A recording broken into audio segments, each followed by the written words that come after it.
So now we're going to talk about converting between different types of data storage. So we want to go from raster to vector or vector to raster, for example. We have obviously many different file types, literally hundreds, unnecessarily many. But let's not worry about that. We're just going to look at the general concepts of going between raster and vector, vector and raster. How to do this, what is actually happening when you press the button. So we're going to look at three basic functions going one way and then the other. So point to raster, line to raster, and polygon to raster, and then the other way around, going from a raster to points, raster to lines, and raster to polygons. And they present different problems. It's certainly the different directions. So let's look at rasterization, going from points. You've got point data and you want to store that in a raster instead. You want to say, here's a piece of information and I want to put that in a particular place in the raster. So here, if we look here, here's our point. It has coordinates of 1.5 and 2.5 in our nice XY coordinate system. But we're going to put it into a raster, and of course, naturally, because computers aren't geographic, they're mathematical, our 0 is actually up here. If you remember this from the previous course, we know that we start counting 0 from up in this top left corner when we're talking about computer data, rather than geographic origin down here. So we have to deal with that issue, and we can distinguish between these coordinates as well, just to avoid too much confusion with x's and y's going everywhere. So in the geographic, we're going to use x and y here, and for this, for the raster, this more mathematical matrix-like formulation, we'll use I and j. As you can see with the x and the j, they go in the same direction. They have the 0 starts at the same edge of the image and go in the same direction. It's really the yi, no, Geordie's here, the yi confusion that we have a problem with. So we're going to convert this point with these coordinates, and if we look geographically, it's there, and we want to end up there. So this is 1.5, we go along here, because these go from 0 to 4, so that's 0, 1, 2, so halfway between that must be 1.5 there, and 2.5, yeah, from 0, 1, 2, halfway up there, yep, that's there. So quite obviously we want to end up in this pixel here, or this cell, which in our IJ system is 1, 2, over, 1, 2, down, 2, 2. So that's relatively straightforward for us to see, but how is it done? There are a couple of things to remember here. Like I said, we've got the confusion with the directions, and then there's another technical detail we need to take care of as well. But to get this I, the one going down, the one that's equivalent to an inverted Y, we can use this formula. We want to know our distance from the Y max, from the top corner here, because that's where we're actually going to start counting, and how far down are we. So we subtract our Y coordinate from that, and that needs to be rescaled with the size of the pixel or the cell. So this dy down here is rescaling that distance. Whatever the distance is from there down, we need to rescale it so that we can get the count of the cells going down, because we're counting cells. Here we were moving along a continuous line, whereas here we're moving along discrete packages, cell numbers. So we need to get that sorted out. And to do that, we get this, the distance rescaled to the number of pixels, as it were, but that rescaling is going to give us a decimal value, a floating point value, but we just want a whole number, an integer value, and so we need to convert that into an integer. So we can't have 1.8 cells along, we need that to be 2 cells along, for example. Similarly for the j, we need to start counting from 0 this time, because this is going in the right direction. We don't have this flipped around thing. We just say how far along are we? We start counting from our minimum. What's the distance along?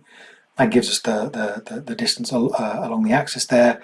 Rescale that with the cell size, and then we convert that into a count rather than a distance using the integer function. Turn it into an integer. So let's look at this example down here. We have for our I, which was the y-axis, the y max, well, that's 4. And our coordinate in the y-axis was 2.5. So if we look at our formula up there, we can see we want to subtract 2.5 from 4 and then divide it by the cell size, which is 1 in this case, nice and simple. So that gives us, so 4 minus 2.5 is 1.5. And then we need to convert that into an integer value. And essentially we're going to round that up to 2. That's 2 steps. That's good. Similarly for the j, we go down here and we want the x coordinate, which is 1.5, subtract the x minimum. We're starting at 0, so that's not a terribly difficult calculation. And we're going to divide that by 1. Again, very simple. So it's 1.5. Convert that into an integer in exactly the same way. We're rounding up to the nearest whole number, and we get 2. So in both these cases, we end up with 2's, and yes, that's where we're going to be. So that was relatively straightforward. The problem that we have is the conversion to integer. We need to be a little bit careful when we press the button, so to speak. In, for example, ArcMap and ArcGIS Pro, I think, does the same thing. But the int function, the function that is convert to integer, it can be implemented in different ways depending on the programming language or the tool that you're using. So sometimes it will just get rid of everything after the decimal point. Converting this to an integer will just mean everything after the point goes away. I'm only interested in the whole number part. Others will do a round down or a round up, or just use the round function prior to turning it into an integer. Strictly speaking, if you use a round function, you will still have a floating point number, so you could round it up and it will be 2.0, which, you know, that's also going to work in theory, but we want integers rather than floating point numbers. So depending on the implementation in the program, we need to be a little bit careful with how this conversion is done. But essentially, it's not terribly difficult maths. Just need to think about it. Just look at the formula, work your way through it. Straightforward enough. Just keep things in place. Now we're going to try and convert lines. Now we need to do a bit more thinking. We need to, because there's a bit of confusion here with the points, they were in one particular cell or not. Where we have this a line, if we look at this line here, it's going from point 0 to 5, 3. And it's passing through a number of cells in our raster here. So which of these cells are we going to light up as being on the line, part of the line? All of them, if the line is touching through there, or just some of them that best represent the line? I mean, any particular cell that is got the line going through, our line then would sort of do that kind of thing. It would be a very wiggly line rather than a straight line. So maybe that's not an ideal method.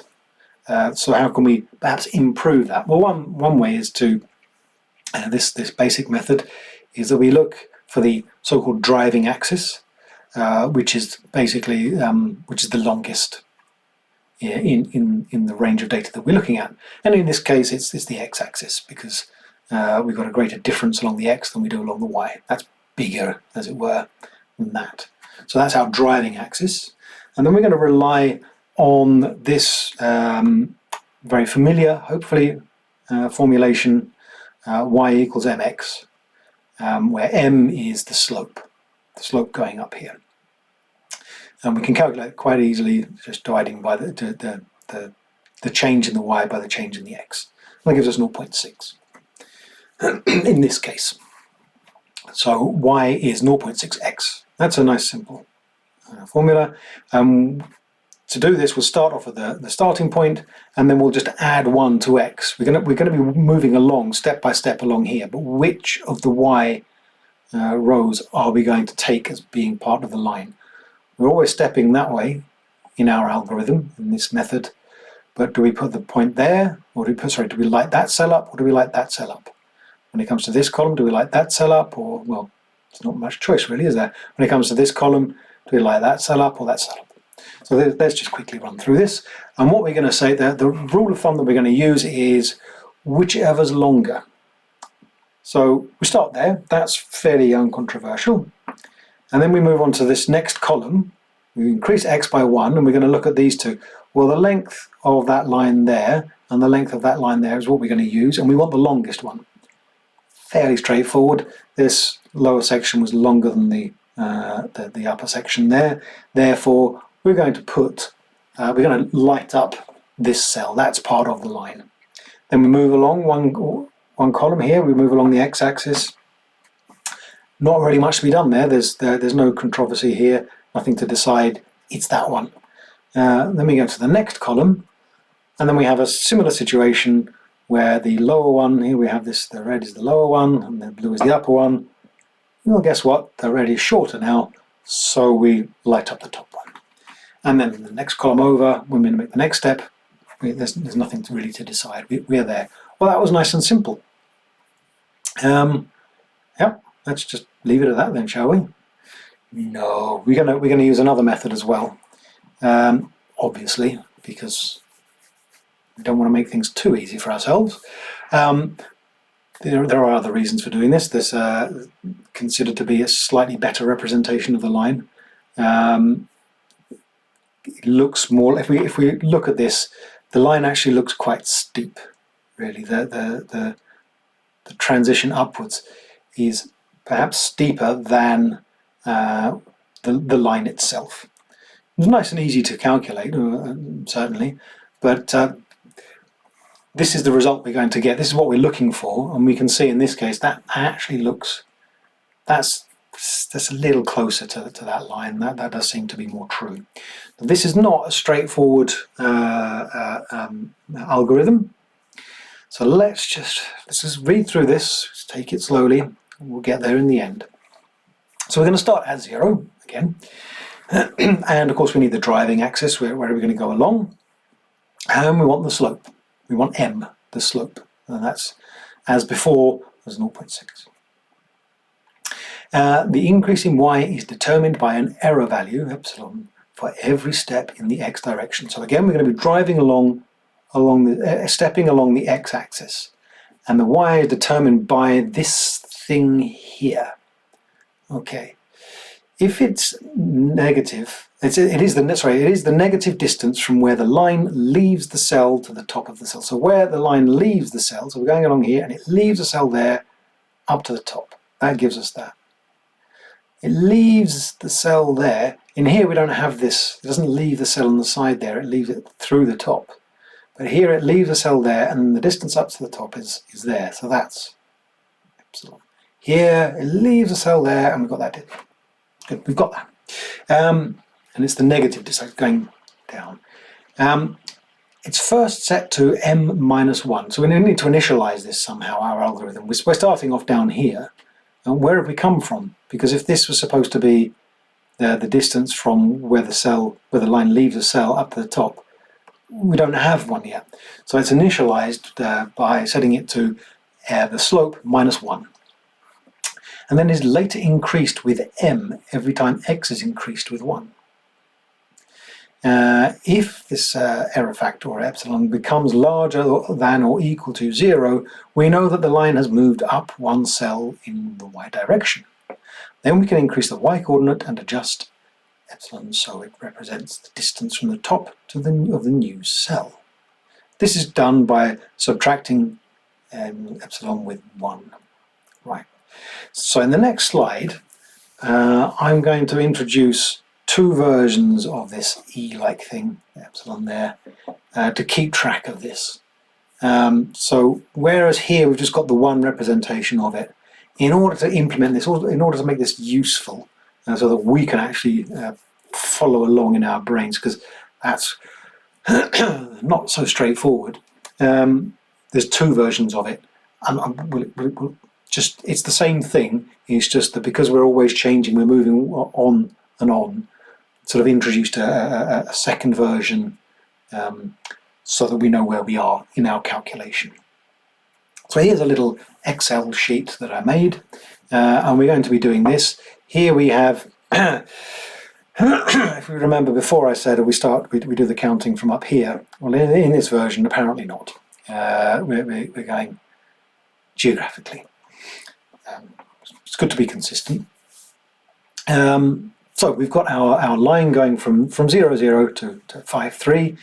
And we've managed to calculate here our m value, 0.6. Good. So that's we're all set to go. And then we read the instructions here. And as you can see, I've replaced the epsilon with an e just because it's easier. Start at 0, 0 with the error set to m minus 1. So m was up there. That never changes. M is m now. That's determined by the line itself. So m is always 0.6 in this case, because that's what the slope of that line is. So we start off at 0 and a 0. That's our first cell there. And then we set the error to m minus 1. 0.6 minus 1 is minus or negative 0.4. We have a second value for the second version of E2. Don't worry about that, they're both set to minus 0.4 in this first instance. This is just so that we can keep track. This is our sort of bookkeeping, as it were, as we're moving through this algorithm. So now we go down to the next row. X equals x plus 1. So x was 0. We've now increased x with 1. We've moved over to this column. We're now looking at this column here. Where are we going to put our value of the cell? Which row are we going to be in? What does it say here? If E1 up there is equal to or greater than or equal to 0, y equals y plus 1. It's not. It's less than 0. Okay, so y is not y plus 1. So else, if that isn't true, then y is simply y. Y is unchanged. So that stays at 0. Yeah, we can see that. That stays at 0. It's on that row there, that 0, 0 row there. What's the next thing say? Right, so E1, we've got to put a value for E1 there, is equal to E2. Well, E2's up there. That's that value of E2 there, plus M. Right, M is 0.6. E2 is still, that's the latest value of E2 that we've got. So we're going to take that one. So E2, minus 0.4 plus 1. Well, that should give us 0.2. Good. Right. So that's given us 0.2. If E1 is greater than or equal to 0, which it is, E2 equals E1 minus 1. So because that is greater than 0, our new value for E2 is going to be E1, as it is now. We've now got a new value for E1, minus 1. That's 0.8. Next row. So we're going to step up by 1. Yep, x equals x plus 1. We're going to go over there. I mean, you can see where this is going. If E1 is greater than or equal to 0, there's E1. Is it equal to 0? Or greater than 0? Yes, it is. So y equals y plus 1. We've moved up. Right, so now we don't need to worry about this else statement. E1, so we need a new value for E1, is equal to E2, that's up there, plus m. So minus 0.8 plus 0.6 gets us minus 0.2. If E1 is greater than or less than 0, well, it isn't. Okay, so else E2 is equal to E1. There we go. So our E2 is equal to E1. Go down to the next row. X equals x plus 1. So we're moving over.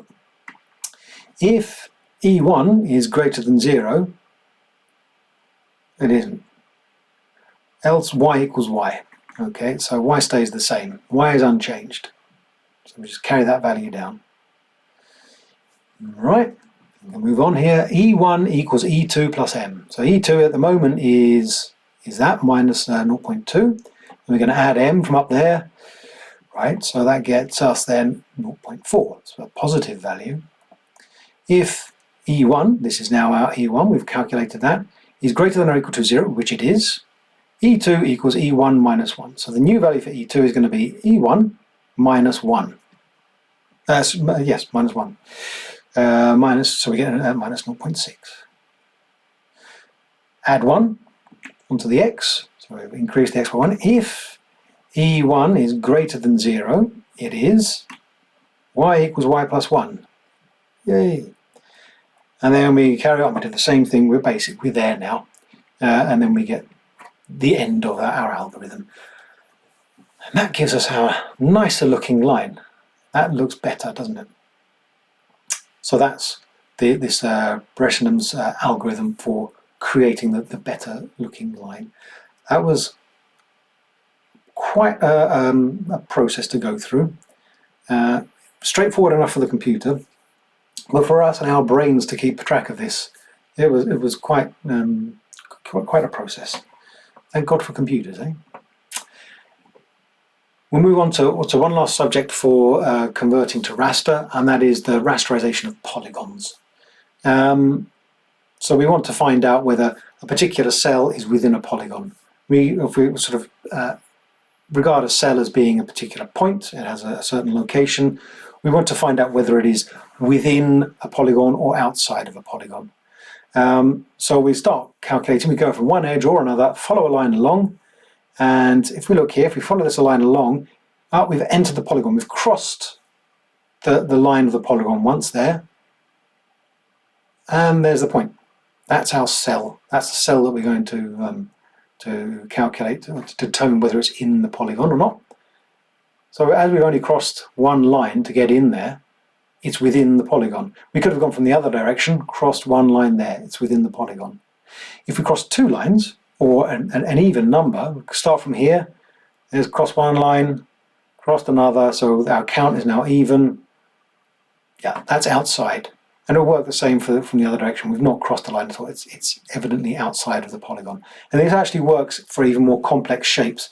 If we were to pull this down, drag that down to there, we would then have to cross two boundaries, so it would again be even before we get to there. So that tells us that this actually holds true. And we can use this for determining whether a vector point is within a polygon. But in this case, in this example, we're using it actually to determine whether a cell's central coordinate is within a polygon and therefore should be converted to, in the raster, should be converted to being part of the polygon.